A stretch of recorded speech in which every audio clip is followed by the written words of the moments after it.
Spider-Man is probably one of the biggest popular icons of comic book history, even in just everyday terms as well. He's probably one of the most popular superheroes.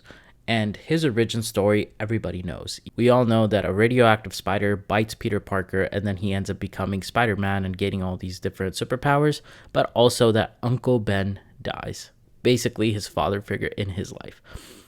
Now, this is what the movie Spider-Man Across the Spider-Verse calls a canon event, and that's what we're going to be talking about today.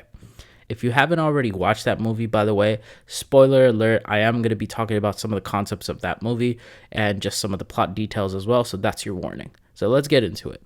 So in the movie Spider-Man Across the Spider-Verse, there's this concept of a canon event, which is basically all of these different universes Spider-Mans all have similar canon events.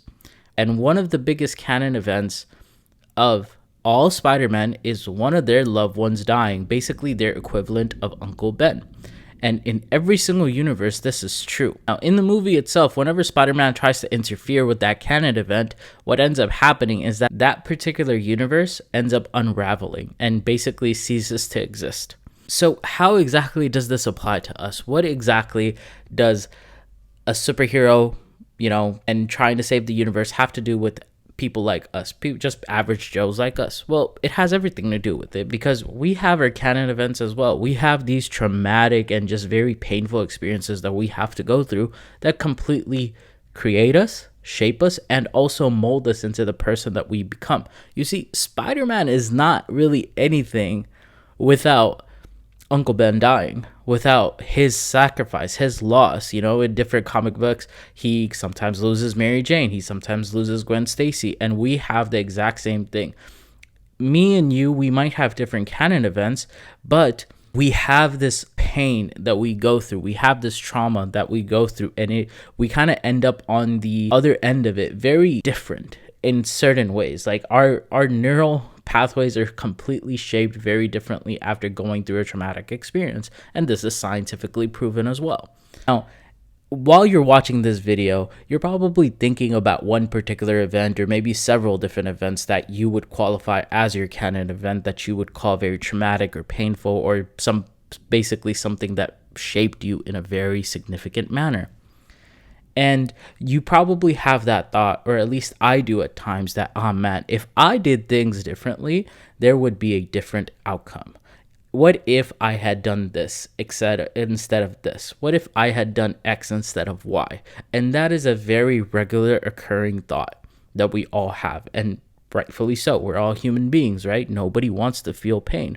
The thing is, regardless of whatever you could have possibly done, I firmly believe that that event was going to happen either way. You could not interfere with it whatsoever. Now, in the movie itself, whenever Spider-Man tries to interfere with a canon event, the entire universe ends up unraveling.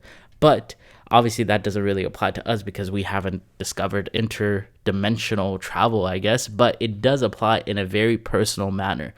It applies because if you try to interfere with a canon event, essentially, or basically try to stop any pain or trauma that is coming to you, you are unraveling yourself. And I'm not saying that you should probably just go ahead and put yourself in painful situations. No, absolutely not. But I'm saying that things just happen to you. Some things just go wrong, and it's not your fault that they go wrong. But there's no point in dwelling back and talking about, oh, what if I did this instead of that? Because it's a canon event. It was going to happen regardless. And if you unraveled that some way, if you were able to change that in some way, it would basically unravel your entire personality. Your entire growth is dependent on that one particular event that has happened that you hate so much. And I do too. But it's just a part of life. And here's one thing that I would like to say about this as well. I think we very, very much underestimate how much of a hero we are in our own story. You see, there's one reason why I feel like people really resonate with Spider-Man, and Batman kind of applies too, but I think that's a little bit more personal because I like Batman a lot. They relate to Spider-Man so much because he's just a regular guy at the end of the day. He's just an average human being. He just got bit by a radioactive spider. And I think a lot of people see that within themselves, that, oh man, he's exactly like me, except he has superpowers now. And I think that Peter Parker and Bruce Wayne, Batman, they have these tragic origin stories that everybody relates to because everybody wants like this feeling of like, oh man, I've hit rock bottom and now I have to get up.